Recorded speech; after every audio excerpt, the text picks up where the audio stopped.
Today we're going to make POPSovers. Yes, I mispronounced it. My father's name is Papu. It's Greek for grandpa. We are not Greek, but one time I was pregnant, sitting at Opus 1 downtown Detroit with my dad at the bar, not drinking because I was pregnant, as I said. And the owner, Jim Kokas, said, "What's that baby going to call you?" And my dad said, "I haven't even thought about it." And so he said, in Greek we say Papu. So my dad liked it and he's been Papu ever since. Anyway, my father's always made popovers. We used to go to this restaurant and they'd serve popovers and they were a treat. They were huge and delicious, and you put hot butter on them. You get them right out of the oven. So good. And you can eat them savory or sweet. You can throw ice cream and hot sauce on them, or you can put scrambled eggs in them and bacon, or you can just eat them straight up with butter and a little bit of jam. They're delicious and they're a family favorite. My dad was the popover king. Popovers. POPSovers. Usually I start with warm milk, or at least room temperature milk. So this milk just came out of the refrigerator, so I'm gonna warm it up a little bit. 4 cups of milk. All right, this is a very egg heavy event. I've got 15 eggs. I put them in a little bit of kind of lukewarm water to warm them up a little bit. Ordinarily I'd let them sit out all morning so that they were just room temperature. I'm gonna go get a little thing to crack the eggs in so I don't get shells in my eggs. And you know what? I appreciate the team got me a bowl. Put it right into a blender. Trust me, you won't regret it. All right, so we're gonna crack 15 eggs into this blender. Oh, you know what? I'll use this for the shells. All right. I love popovers, and like I said, my father, he makes them around the holidays and on special requests. My brother has started making the popovers. Dad doesn't do a whole ton of cooking these days, but Richard makes the popovers, and they're so good. My dad will eat them at every meal, and I would too if they were available all the time. So popover pans, you could theoretically use a regular old cupcake pan, but a popover pan is a lot deeper. Here's what it looks like. And I use Pam on it when we fill it up. We do about 2/3 the way full of this mixture that you'll see in a minute. Oh, how about that? You can tell I don't do cooking shows. Well, good thing that the eggs have been rinsed off, so it's clean. I didn't put the egg over there. No, I didn't. All right. Anyway, popover tins are tall because you want it to grow up and it pops over the top of the tin. So you gotta spray it really well with Pam so it doesn't stick to the sides. You want it to grow. And it's really just 5 ingredients. 15 eggs, 4 cups of milk. I think we're using 2% here. And half of a teaspoon of salt. You could go up to a full teaspoon if you wanted. I do a little more than a half a teaspoon. And 4 cups of flour, so it's usually 1-to-1 flour to milk. And then we have about a tablespoon of sugar. And that's it. And they just rise naturally. It's beautiful. All right, 15 eggs. Ideally, lukewarm eggs, as I said. Now, we've got our sugar here. I do a little less than a tablespoon, but 1/2 to a full tablespoon. And then we're gonna do half of a teaspoon of salt. And then 4 cups of flour.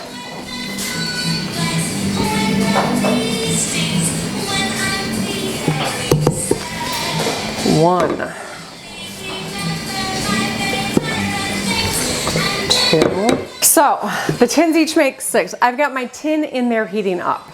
You want the tin to be nicely heated before you actually spray it with Pam and then throw the mixture in. So we've got 1 tin heating up now. Now we're gonna blend this. Be careful because it's got dry flour. Okay, here we go. I'm just gonna put it on slow speed.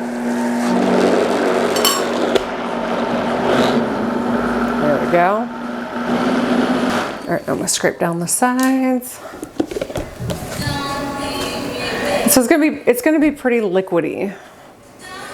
And don't get nervous. It should not be thick.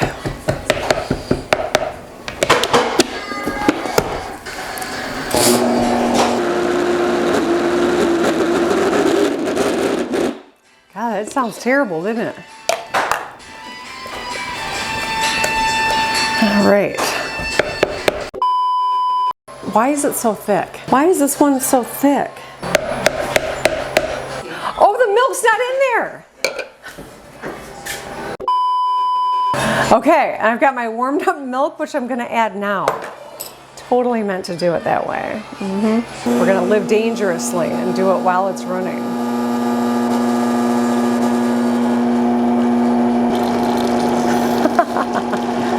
Here we go. That looks perfect.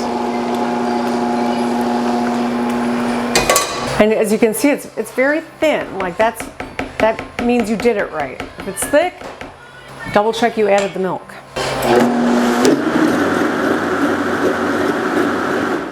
All right. Voila! 5 ingredients. Hot pan. Where did my pan go? Here we go. All right. Gotta spray it really good.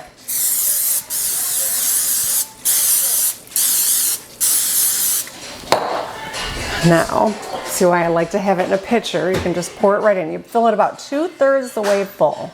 Don't forget to pull your hair back and wash your hands.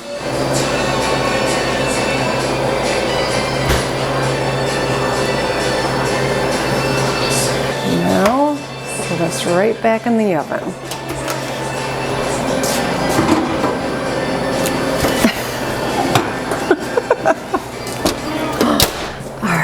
Set the timer for 30 to start. Bake to 35 to 45 minutes until it's like this really rich golden brown color. You pull them out too early, they stay kind of doughy. They're still delicious, but if you can wait to pull them out until we get closer to the 40 to 45 minute mark, they're more airy and they stay airy. If you pull them out too early, they'll deflate really fast. So, but deflated or inflated. Ooh la la, delicioso. Okay, so once we pull them out, they're gonna go down fast. So we gotta get some butter. It's been about 40 minutes pulling the popovers out. And they're gorgeous, aren't they? So you just pull them right off. Now they're gonna start going down fast. See, they shrink fast. But if you break them open, you throw a little bit of butter on it. That's my favorite way to eat it. Yummy. Beautiful.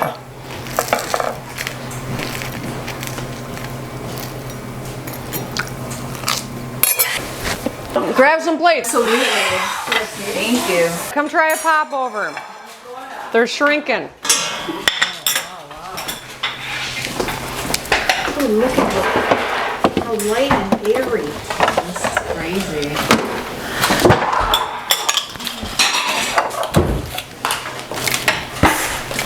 Jam?